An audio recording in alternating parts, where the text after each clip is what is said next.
Carney says Liberal values are unchanged despite welcoming a more socially conservative MP into caucus. Gladu directly addressed some of those concerns last night. I have been consistent when I said that women need to have the right to choose. I obviously have my long faith traditions, but I'm ready to support the rights of women in this country. Next question. Dabrusin is the Minister of the Environment, Climate Change and Nature. Minister, I'm wondering how you personally feel about being in the same party with someone who has been very vocal about their socially conservative views really until just yesterday. Yeah, well, look, when I know about the Liberal Party, the party that we're here today with 4,500 Canadians who've gathered right here to talk about the things that are really important to us. We are a party that has very strong values that we stand by and that are so important as to how all the conversations we're having right now. Just today, I was talking with 2 coach buses full of young people who have come and are excited about the values that the Liberal Party presents and everything that we do to continue to fight for them. And that is the party that we remain. Okay, in terms of those values, though, Marilyn Gladu said yesterday, in terms of her views, that she is now pro-choice, anti-conversion therapy. Is that believable? Look, our party we're the party that legalized same-sex marriage. I come from a community where that first same-sex marriage in Canada was celebrated. Something that is so important to the identity of this party, the identity of inclusion, the identity of making sure as values that we stand up and Canadians can love who they want to love. That is an absolutely fundamental value, and she has been clear that she will stand by that and that is actually what she supports. When it comes to the right to choose, we are a party that has consistently stood up for the right to choose and will continue to do so. And she has, again, I'll let her speak for herself, but she has said that those are the values that she supports in joining this party. But you can understand why some people hearing her and seeing her cross the floor to the Liberals might be scratching their head about how her previously expressed views don't actually match the values you've been talking about. I'll have to leave it to how she's explained it for herself. I think that she has done it quite clearly, and the Prime Minister has also talked about that. But again, fundamental piece, and as we're here in rooms full of Canadians who are really excited about the direction that we're moving as a party and where that strong base is and will continue to be, will always be a party that stands for inclusion, that stands up for the 2S LGBTQIA community, a party that stands for the right to choose. We stand up for charter rights, and we will do so. And I think that is why we're seeing so many young people. We're having the largest number of young people that we've ever seen come to a Liberal convention. They're here because they know that we are going to continue to fight for the things that are so important for this country. Now, listening to you today, you spoke very passionately about your force of nature policy and how what's important is doing things the right way. What do you mean by the right way? What is the right way? Well, so what the force of nature policy puts forward is there's 3 pillars to it. One is about protecting nature. There are many parts to that, but part of it is establishing new parks. It sets out a pathway to how we get to 30 by 30 with very clear parameters as to how we're going to do that.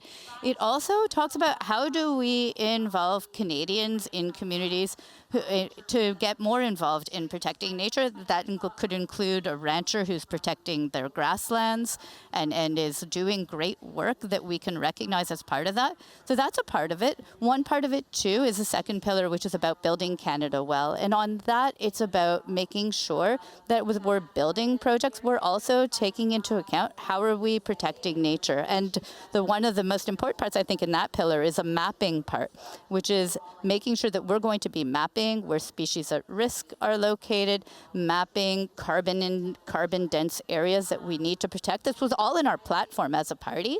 And that way, when people are proposing projects, they have a better idea of where might be a better place to do a project and where might be a place that it should be better avoided.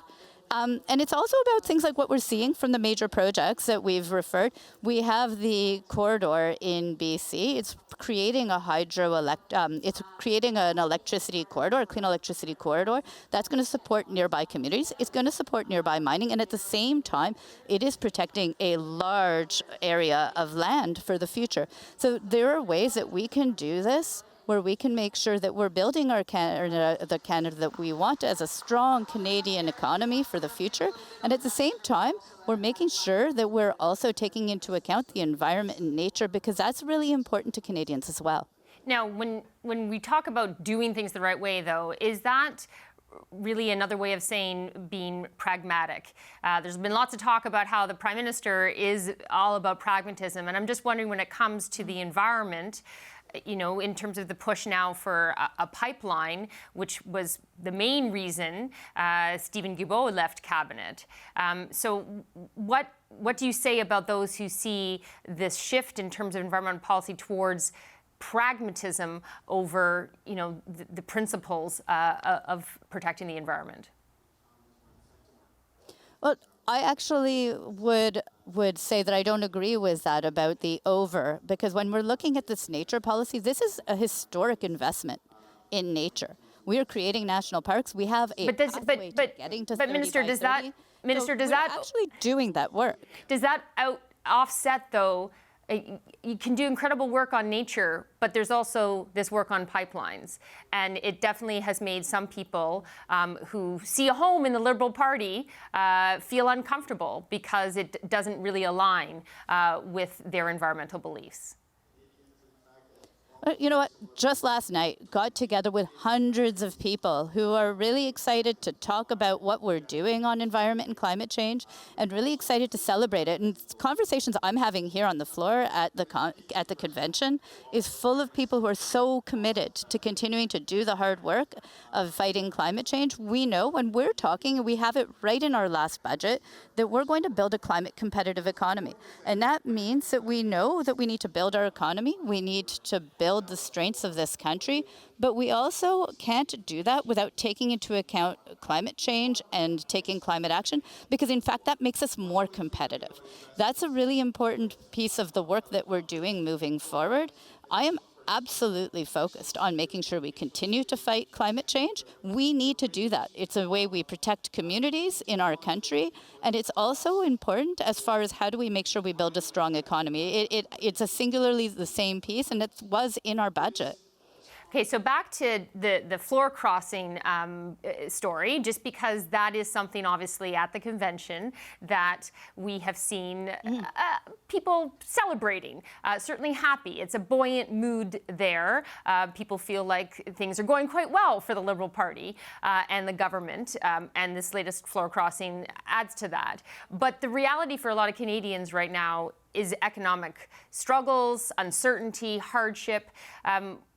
Going today, going forward tomorrow, when we hear from the Prime Minister in his keynote speech, how are Liberals going to reflect that reality in the tone of what we hear from people at the convention? I think what I'm hearing from people at the convention is that there's a great energy, but there's also a great realization of all that we need to do in this moment to stand up, to build the strong Canada, to stand up for Canadians, and to make sure that we're addressing very important issues when we're talking about affordability and the like. So that is our focus. That is actually why we need to continue to do the hard work ahead of us to be able to build this strong country and to support Canadians as we move forward. So I think that they're very much part of what's energizing people as to how do we bring forward those ideas. Look, we're the party that brought in national childcare program. We brought in a national school food program. We cut taxes for the middle class is one of the first things that this new government did. So we recognize affordability is an important thing that we must do and must keep on working towards. And we are going to make sure that we build that Canada that Canadians all very much see a part of, and to get to be able to feel the strength of our country in how we move forward. Okay, we'll have to leave it there. Thank you very much, Minister. Julie Dabrusin is the Minister of the Environment, Climate Change and Nature. Thank you.